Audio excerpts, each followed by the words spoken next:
Hello, नमस्कार, आदाब, सत श्री अकाल और अस्सलाम वालेकुम। मैं हूं मोहम्मद अहमद काज़मी, लेकर आया हूं आपका पसंदीदा कार्यक्रम आपके रूबरू। आज मंडे है और आज एक बार फिर अविनाश काकड़े जी से हमारी मुलाकात हो रही है। अविनाश काकड़े जी देश भर की खबरों पर, राजनीति पर बहुत गहरी नजर रखते हैं और बहुत ही बेबाक अंदाज में अपनी बात रखते हैं।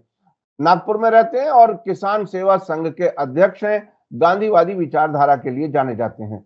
आज जिन इश्यूज पर उनसे हम बात कर रहे हैं वो ये कि एक तो दिल्ली में रामलीला मैदान में इंडिया गठबंधन यानी अपोजिशन गठबंधन की मीटिंग हुई है, जिसमें दो चीफ मिनिस्टर्स जो जेल में हैं, दिल्ली और झारखंड के, वो मुद्दा काफी गरमाया रहा। और करप्शन, इलेक्टोरल बॉन्ड और बहुत से ऐसे इश्यूज जिस पर ये कहा जा रहा है कि संविधान बचाने के लिए अपोजिशन का इकट्ठा होना जरूरी है। दूसरी तरफ प्रधानमंत्री नरेंद्र मोदी जी कल मेरठ में थे और उन्होंने कहा कि मैं करप्शन को बिल्कुल जड़ से उखाड़ दूंगा, कितना भी कोई बड़ा आदमी हो, मैं करप्शन नहीं बाकी रहने दूंगा। और दूसरे लोग जो है वो करप्शन को बचा रहे हैं, करप्ट लोगों को एक तरह से संरक्षण दे रहे हैं। ये बहुत ही अहम दोनों खबरें हैं। उसके अलावा सुप्रीम कोर्ट की तरफ से इलेक्टोरल बॉन्ड को गैर कानूनी कहे जाने के बावजूद स्टेट बैंक ऑफ इंडिया ने इलेक्टोरल बॉन्ड छपवाए और उनका पेमेंट भी किया। आखिर क्या कुछ है स्टेट बैंक ऑफ इंडिया के मन में, या कहिए सरकार के मन में?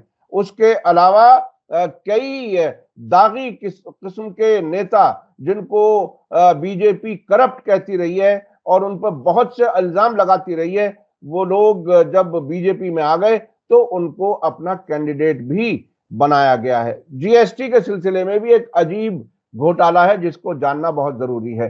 चलते हैं बहुत तेजी से, क्योंकि कोशिश करेंगे कि इन सभी मुद्दों पर बात हो जाए। अविनाश काकड़े जी, वेलकम है आपका। मीडिया स्टार वर्ल्ड को आप समय दे देते हैं, उसके लिए बहुत बहुत शुक्रिया। आप ये बताइए कि दिल्ली की रामलीला मैदान की रैली और मोदी जी की मेरठ में रैली, वहां जो उनका भाषण, इन दोनों को मिलाकर के अगर इस इलेक्शन की तैयारी के बारे में कुछ नतीजे के तौर पर, सिनेरियो के तौर पर देश की जनता को अगर आप बता सकें कि इन दोनों चीजों को एक साथ देख करके आपको कैसा कुछ लग रहा, क्या होने वाला इलेक्शन कैंपेन के दौरान? नहीं, दोनों को एक साथ नमस्कार। दोनों को एक साथ नहीं देख सकते आप। हम्म। उसका कारण है कि एक रैली में झूठ पे झूठ परोसे जा रहे थे। हम्म। बेवजह कुछ बातें की जा रही थी, आरोप प्रत्यारोप किए जा रहे थे। और दूसरी रैली में कुछ योजनाएं बताई जा रही थी और पीड़ा बताई जा रही थी। तो एक पीड़ितों की रैली थी और एक दूसरी जो रैली थी वो पीड़ित करने वाले की रैली थी। उस रैली में, मोदी जी की रैली में, जो उन्होंने, एक चवन्नी छाप नेता है वहां, जिसने बोला था कि मैं दल बदल चवन्नी नहीं हूं जो दल बदल लूंगा, मतलब पासा बदल लूंगा। तो उन्होंने वहां जाके उनके मंच पर वो मात्र इसलिए गए, बोले कि उनके दादाजी को भारत रत्न दिया गया। अब मुझे नहीं समझ में आता है कि भारत रत्न मृतक दादाजी को दिया, या पहलवान छोरिया और किसान का एमएसपी का जो मुद्दा जिसके वो समर्थक थे, मतलब इशू बेस्ड राजनीति करना ही नहीं है। और क्या जाट समुदाय ये भूल जाएगा, उनके बेटियों का अपमान भूल जाएगा? और ऐसा समाज जो अपने बेटियों का अपमान भूल जाता है वो समाज कहलाने लायक नहीं है। वो समाज कहलाने लायक नहीं जो अपने बेटियों का अपमान भूल जाता है, जो अपना वजूद भूल जाता है। एमएसपी मतलब किसानों का वजूद है, वो अगर भूल जाता है तो फिर वो समाज कहने के लायक नहीं। उनके बारे में मुझे कुछ नहीं कहना। मोदी जी ने प्रमुखता से जो मुद्दे दिए थे कि भ्रष्टाचार के विरोध में अभियान है, बॉन्ड पर कुछ नहीं बोले। उन्होंने बॉन्ड पर एक शब्द भी नहीं बोला। भ्रष्टाचार मतलब दूसरों ने किया हुआ भ्रष्टाचार भ्रष्टाचार है, इन्होंने जो भी किया होगा वो शिष्टाचार है। और इन्होंने भ्रष्टाचार को हटाते हटाते जनार्दन रेड्डी जो का भाषण, भाजपा में प्रवेश कर लिया। आपको याद होगा बेल्लारी कांड वाला जनार्दन रेड्डी। और जनार्दन रेड्डी को हाईकोर्ट ने बेल्लारी में घुसने की मनाही की है। इतना बड़ा वो वहां का माइनिंग माफिया है। तो हाईकोर्ट बोलता है कि तुम वहां घुस नहीं सकते। कहाँ? बेल्लारी में, अपने उसके शहर में घुस नहीं सकता, मगर बीजेपी में जरूर घुस सकता है। और उसके लिए जनार्दन रेड्डी के जो स्टेटमेंट है, वो करीबन 4 साल जेल में रहे, 2011 से 15 तक। मतलब 15 के बाद छूटे। 11 से 15 तक किसका शासन था? 14 में शासन बदला, 15 में वो छूट गए। और छूटने के बाद में अमित शाह जी कहते हैं, उन्होंने कहा है, उनका स्टेटमेंट है कि अमित शाह जी कहते हैं हमें बाहर से नहीं चाहिए आपका समर्थन, हमें भीतर से समर्थन चाहिए। और भीतर से समर्थन लेने के लिए उनको एंट्री कर लिया। इन्होंने जिनको बोला था, रॉबर्ट वधेरा को 2G 3G जीजाजी वगैरह वगैरह जो विशेषण देते थे, अब 10 साल हो गए सर। 10 साल में जीजाजी तो बाहर ही घूम रहे। और ये बाहर क्यों घूम रहे हैं? तो भाजपा को सबको आरोपी बनाना है। उनकी नीति है कि सबको आरोपी बनाना है, अपराधी किसी को मैंने ये नहीं करना है। कोर्ट में आपको पता है 5,000 से ज्यादा उन्होंने छापे मारे, 25 केस मात्र मैच्योर्ड हुए और उसमें से 23 लोगों को सजा हुई। कहाँ 5,600 लोगों की छापेमारी, मतलब दिल्ली के जो लीकर कांड बोलते हैं उसमें 700 छापे पड़े, इतने लोग अरेस्ट हुए, सिद्ध किसी पर कुछ नहीं होगा। तो ये ईडी का जो शस्त्र था, जो आतंकवादियों के पैसों के लिए बना था, जो आतंकवाद इस देश से समाप्त हो इसलिए जिस चिदम्बरम ने बनाया था, अनियंत्रित पावर जिसने दिया था नौकरशाहों को और ईडी को, वो चिदम्बरम को ही सबसे पहले उठा के ले गए, दीवार से फांद के और कूद के ले गए थे। तो इन लोगों ने जो बनाए थे कानून, इन्होंने सोचा भी नहीं होगा जिंदगी में कि ऐसा भी समय हमारे देश में आएगा कि बनाए हुए कानूनों का इस तरीके से दुरुपयोग होगा। हमारे संविधान में कहीं नहीं लिखा है कि प्रधान राष्ट्र जो ये रहेगा चीफ मिनिस्टर, वो अगर जेल में है तो रिजाइन देना जरूरी है कि नहीं है। कभी नहीं सोचा होगा संविधान निर्माताओं ने कि चीफ मिनिस्टर जेल में भी जाएगा और उसके बाद में भी वो चीफ मिनिस्टर रहेगा। तो ये जो सिचुएशन आई है, ये सामान्य सिचुएशन नहीं है, ये असामान्य सिचुएशन है। गीता कोड़ा आपको याद होगा, मधु कोड़ा जी, एक आदमी था, चीफ मिनिस्टर बना था और उसके ऊपर आरोप प्रत्यारोप करने के इसमें इन्होंने इतना हंगामा किया था कि विधानसभा नहीं चलने दिया था, पार्लियामेंट में भी वो मुद्दा गूंजा था। उसकी बीवी गीता कोड़ा को बीजेपी ने उम्मीदवार बना दिया। पता है आपको, उसका सबसे ज्यादा हेरफेर करने वाले कृपाशंकर सिंह जो थे, जिस कांग्रेस के वक्त तो बिल्कुल भ्रष्टाचार की परिसीमा थी, उनको भी टिकट दे दिया, वो भी बीजेपी के कैंडिडेट है। दुर्गा सोरेन को भी टिकट दे दिया। पूरा सोरेन परिवार भ्रष्ट है, सारा का सारा सोरेन परिवार। और फिर ये परिवारवाद भी नहीं है, परिवारवाद नहीं, बीजेपी में आया वो परिवारवाद से मुक्त हो गया, और बीजेपी में है तो परिवारवाद से मुक्त है, दूसरे पार्टियों में है तो परिवारवादी पार्टी है, परिवारवादी लोग है। तो इन्होंने, जैसे ये मोदी जी बहुत बहादुरी बताते, आपको पता होगा। अरे साहब, कल तो ऐसा लग रहा था मेरठ में बड़ा जोश था। अच्छा, आप एक बात बताइए, एक थोड़ा सा सवाल डिफरेंट मैं कर रहा हूँ। वो मुद्दे का और उसके समाप्त होने का एक, हाँ, उनका दूसरा मुद्दा था कि 370 हटाया। अब उसके लाभ हानि क्या हुई वो बाद में बताना पड़ेगा। अवध में रामलीला ने होली खेली। ओह, मतलब वो जो आते हैं ना, एक छोटा सा किस्सा है कि मेरे मेहमान जो कपड़े पहने हैं, एक घर में एक मेहमान आता है, वो बोलता है कि मैंने कुछ लाया नहीं, दोस्त होता है वो उसका, तो मैंने भाई कपड़े वपड़े नहीं लाया तो मैं क्या करूंगा, रुक के क्या करूंगा, मुझे वापस जाने दे। तो बोलता है नहीं रुक जा, मेरे कपड़े पहन ले। और फिर शाम को जब घूमने निकलते हैं तो पहले आदमी को वो बोलता है कि मेरे मेहमान ने जो कपड़े पहने हैं वो मेरे नहीं है। और मेहमान गुस्सा हो जाता है कि भाई ये क्या बोल रहा है, तू क्यों कपड़े का बात कर रहा है। तो वो दूसरा जब मिलता है वो बोलता है कि मैं कपड़े के बारे में कुछ नहीं बताऊंगा आपको, ये मत पूछना कि कपड़े किसके। और तीसरे बार वो होता है कि कपड़े के बारे में मुझे कुछ भी पता नहीं है। जी।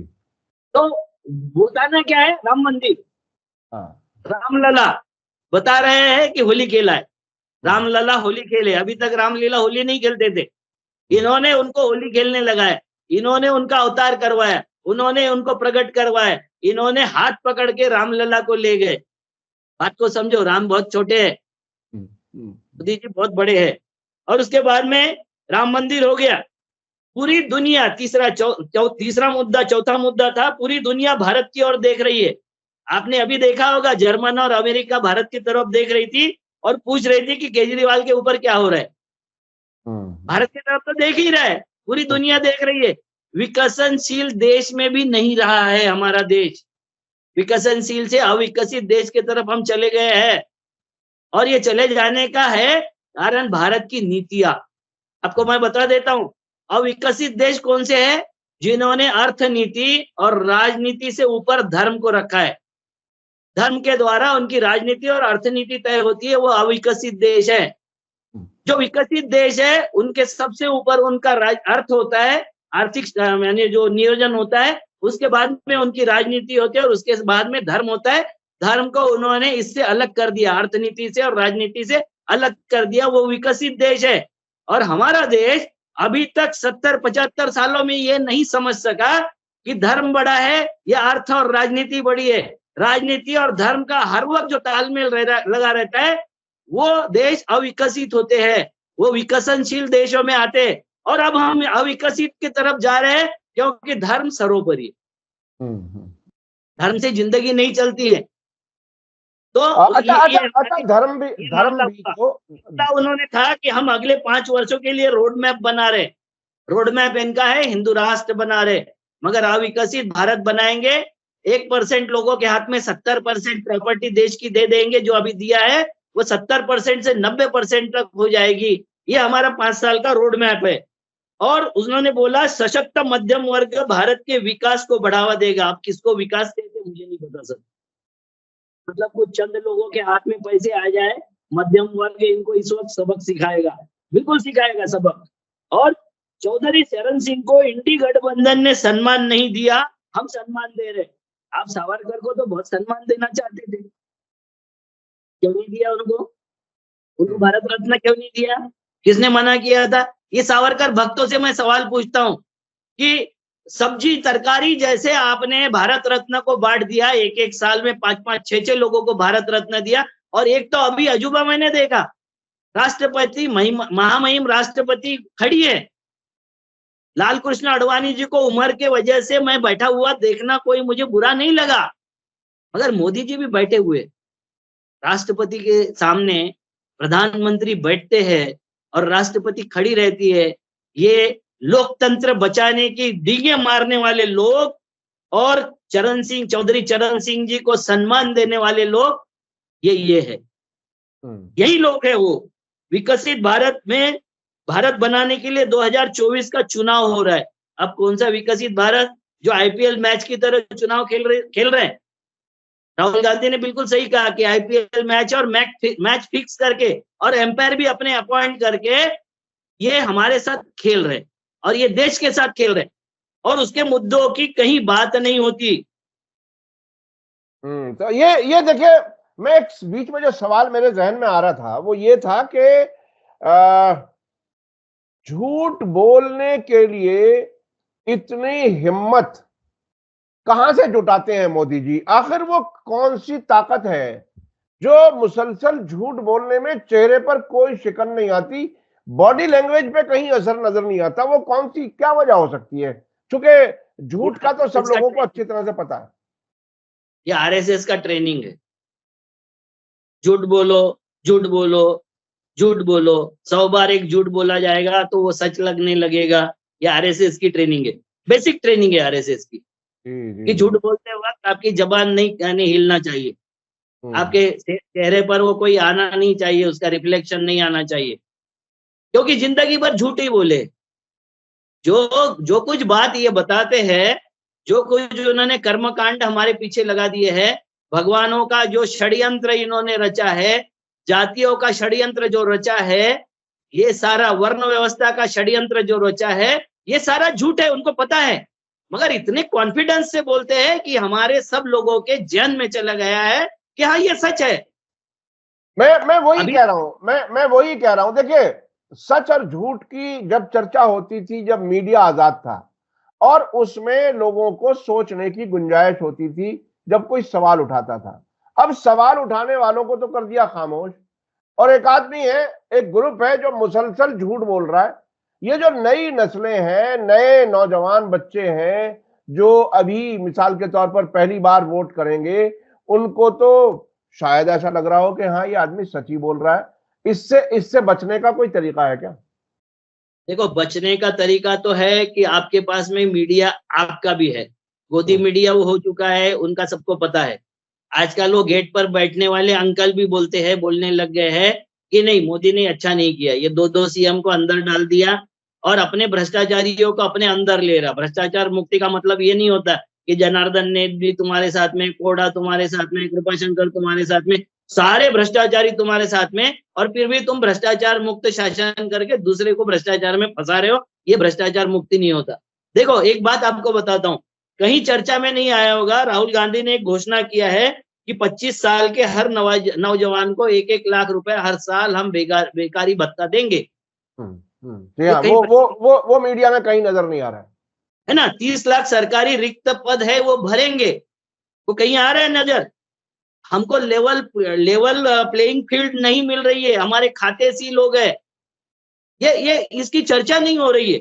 ईडी के छापे जैसे जिस तरीके से बनाए जा रहे हैं, इनकम टैक्स क्या कर रहा है, तो इनकम टैक्स 14 लाख रुपए के लिए 1700 लाख रुपए का नोटिस ये कर रहे। 1700 करोड़ का सर।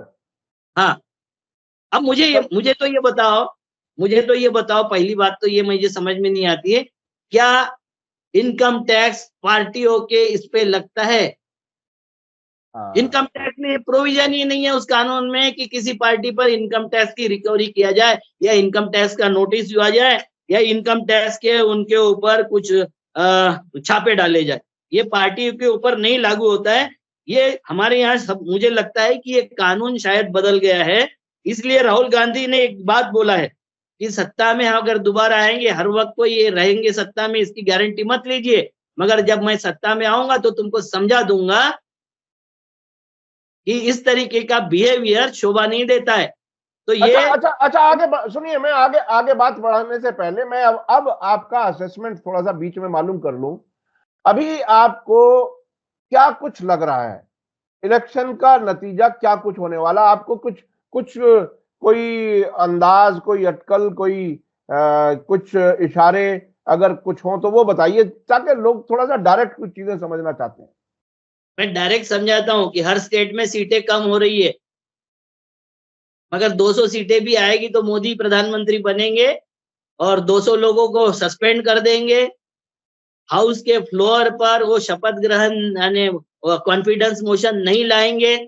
सुप्रीम कोर्ट इस बारे में उसी तरीके से डोलायमा में जजमेंट देते रहेंगे और 5 साल ये बने रहेंगे।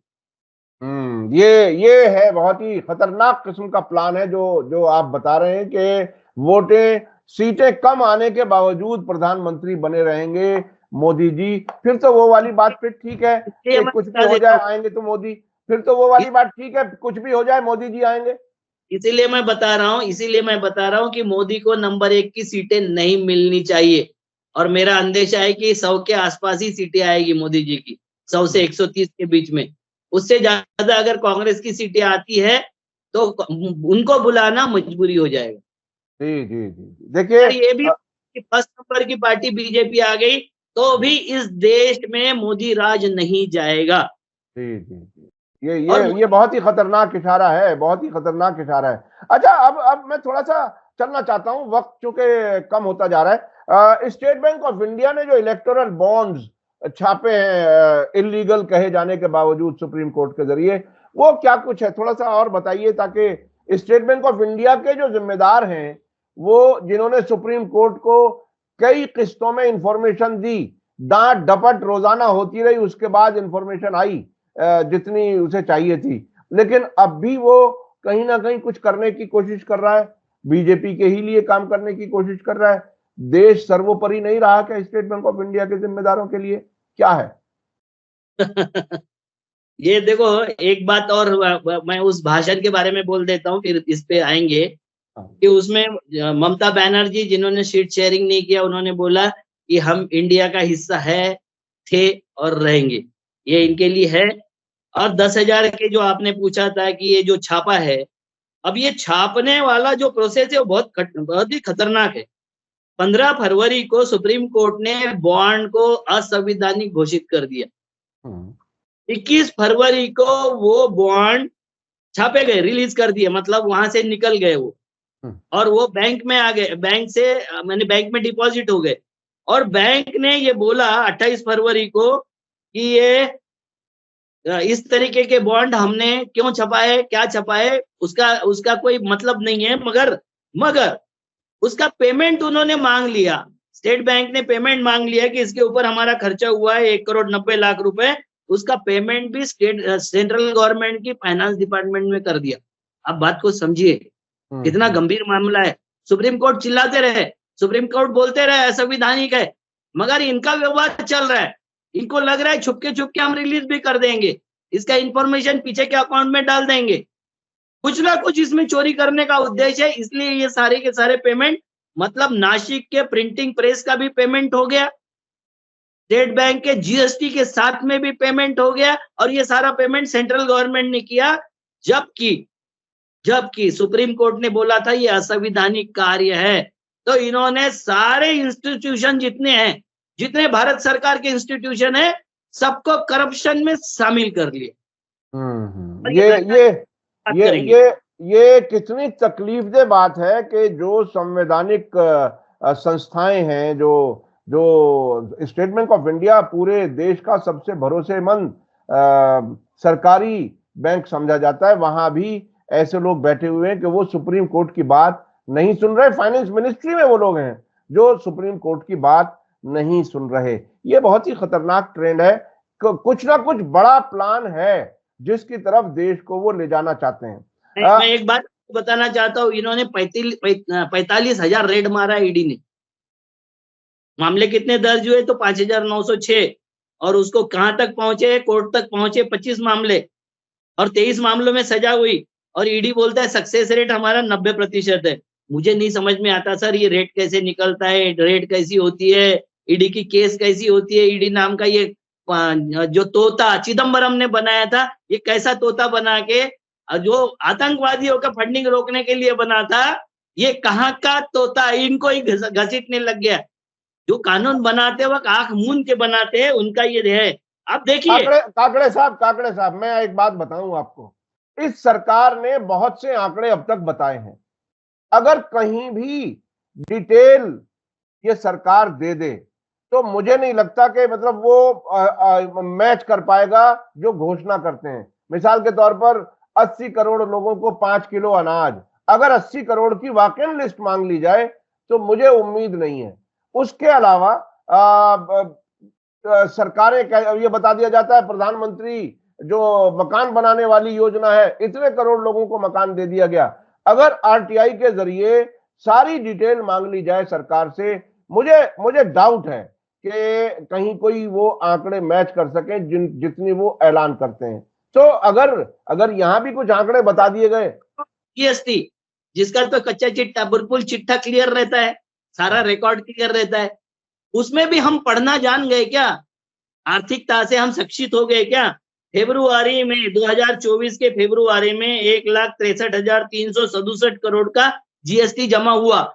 बल्ले बल्ले हो रही है, नाच रहे भक्त लोग कि कितना इकोनॉमी हमारी बढ़ रही है। उसका बाइफरपेशन अगर आपने किया तो उसमें 31,785 सेंट्रल का जीएसटी है, 29,615 रुपए स्टेट जीएसटी है, और 84,000 दोनों से ज्यादा, दोनों को मिला लिए तो उससे ज्यादा है, 84,094 करोड़ आईजीएसटी है। अब ये आईजीएसटी का मतलब होता है इंपोर्टेड, इस पे वस्तु पर लगाया हुआ टैक्स।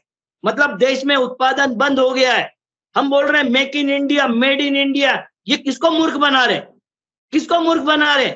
इंपोर्टेड वस्तु पर जीएसटी लेने का मतलब होता है कि हमारा देश अनुत्पादक हो गया है, हर चीज हमको बाहर से मंगानी पड़ रही है, हमारे देश में उत्पादन बंद हो गया है, नौकरियां बंद हो गई है, हमारे देश में हमारे लोगों का पैसा धीरे धीरे सोखा जा रहा है, और वो पैसा किसी धन पशुओं के पास में और दूसरे देशों के पास में दिया जा रहा है। ये बताता है जीएसटी। मगर कितने लोगों को जीएसटी का बाइफरपेशन पता होगा? बाइफरपेशन समझ के वो कितने लोग इसके ऊपर अपना रिएक्शन देंगे? मैं भक्तों से पूछना चाहता हूं कि जो देश इंपोर्ट के उधारी के सामान पर जी रहा होगा, वो देश का विकास कर रहा है?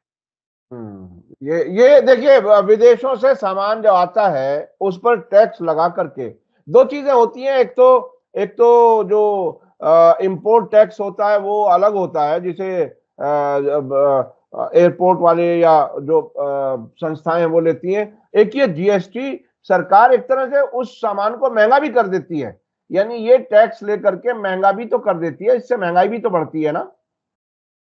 बिल्कुल महंगाई बढ़ती है। और विकास का एक और मॉडल बताता हूँ कि 80-90 हजार दिए हम जलाते हैं रामलला में, उसकी बच्चियां वो तेल दूसरे दिन इकट्ठा करने के लिए पुलिस का मार खाती है। और हमारे मोदी जी सुप्रीम कोर्ट पे कटाक्ष करते हैं कि सुदामा ने मुझे पोहे भी दिया, तो हमारा क्या होगा कि इंक्वायरी स्टार्ट हो जाएगी, उनके आंखों में चुभेगा। अरे सुदामा अगर इतना पैसे वाला है कि 8,500 करोड़ से ज्यादा आपको पोहे में दे रहा है, चूड़ा आपको दे रहा है, तो ऐसे सुदामा तो चाहिए देश को। ये कौन से तुम्हारे सुदामा हैं? ये मतलब हरे अपने 8,552 करोड़ की ये जो वॉशिंग मशीन का सुदामा है, इस सुदामा पे क्या बोलोगे? और किस तरीके से आप बोल रहे हो प्रधानमंत्री जी, उसको जवाब आपको देना पड़ेगा और जनता को ये जवाब मांगना पड़ेगा। अगर इस वक्त जनता चूक गई, हम 50-100 साल पीछे चले जाएंगे। और कमाल ये है कि मोदी जी अपने हर काम को, अपने आप को महाभारत और रामायण का एक कैरेक्टर के तौर पर पेश करने लगे हैं। ये भी तो एक आपने देखा ना, सुदामा का नाम लेके अपने आप को साथ में शामिल करना। को एक बात बता देता हूँ, मुझे अभी तक लगता था कि अडानी के ही इसमें शेयर है। मैं तो बोल रहा हूँ अंबानी के भी इसमें शेयर है, इनके शेयर है। नाम किसका रखा, क्या रखा, वो इंफॉर्मेशन नहीं आएगी, क्योंकि आपको बीएसएनएल की हालत बता देता हूँ। हमारे यहाँ 21 जुलाई 1995 में ज्योति बसु और सुखराम के बातचीत से मोबाइल सेवा शुरू हुई थी 1995 में। बीएसएनएल ने इतने सालों में 80,000 टावर लगाए थे, जो हमारा पैसा है सर, हमारे जेबों से गए हुआ टैक्स है, उसके माध्यम से ये 80,000 टावर लगाए। और 2014 में सबसे ज्यादा बड़ा केबल नेटवर्क भी इनका ही था, बीएसएनएल का। मगर बीएसएनएल को 3G से ऊपर की सेवा नहीं दिया और जियो को 5G की सेवा का परमिशन दे दिया। 80,000 टावर उनके सुपुर्द कर दिया। एयरपोर्ट बनाओ, प्राइवेट मालिक को दे दो, रेलवे स्टेशन बनाओ, प्राइवेट मालिक को दे दो, हाईवे बनाओ, प्राइवेट वालों को दे दो, और इसको विकास बोलो।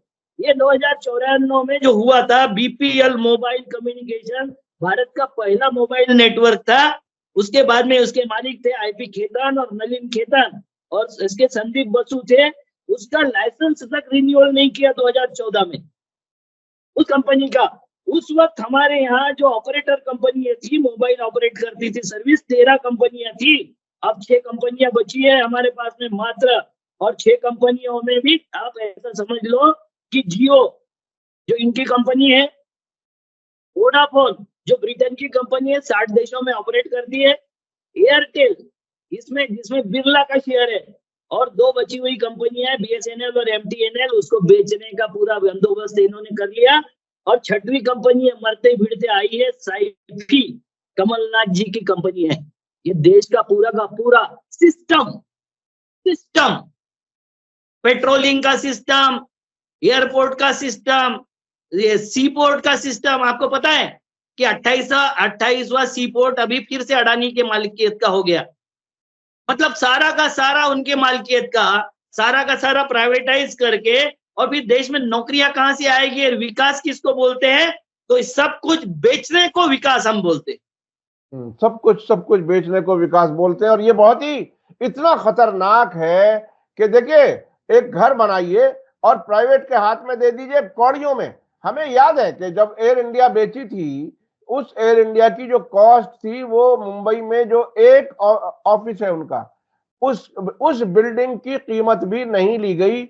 और पूरी दुनिया में उड़ते हुए हवाई जहाज और पूरी दुनिया में अलग अलग प्रॉपर्टीज, 50,000 करोड़ की एक बिल्डिंग है नारीमन पॉइंट के नेकलेस इस पे एवेन्यू पे जो बिल्डिंग है, वो 55,000 करोड़ की एयर इंडिया की बिल्डिंग थी।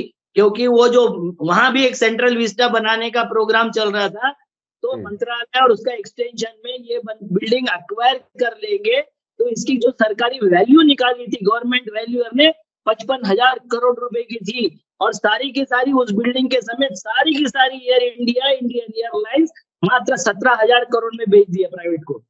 बताइए, यानी उस एक बिल्डिंग की भी कीमत नहीं ली और सारे हवाई जहाज और सब कुछ बेच दिया।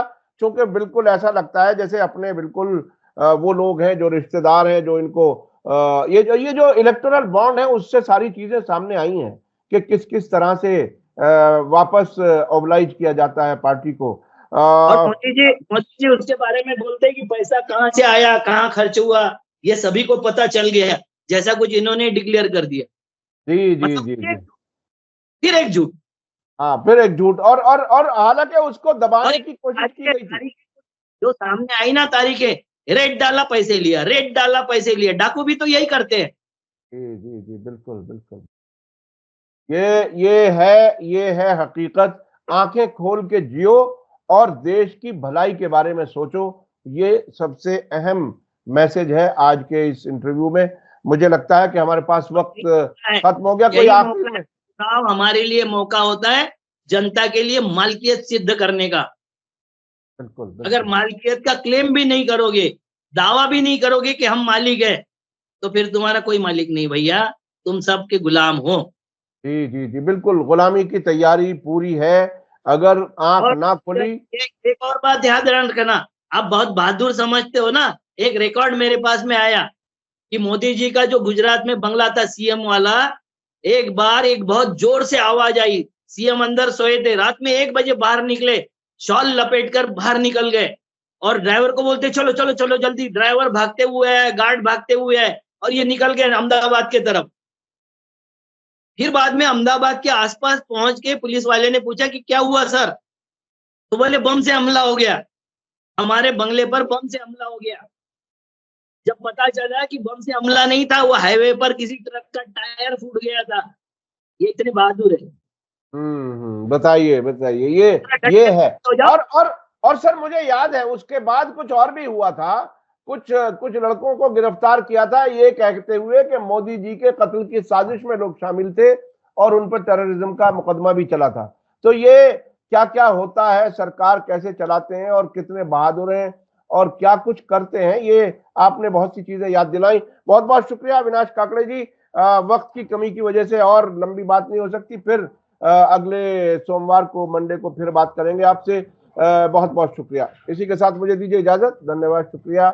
जय भारत, जय हिंद। मीडिया स्टार वर्ल्ड के और वीडियो देखने के लिए हमारे चैनल को सब्सक्राइब करें और सीधे नोटिफिकेशन पाने के लिए बेल आइकन दबाएं। और अगर हमारी खबर सच्ची और अच्छी लगे तो अपने व्हाट्सएप, इंस्टाग्राम, फेसबुक और ट्विटर अकाउंट पर जरूर शेयर करें।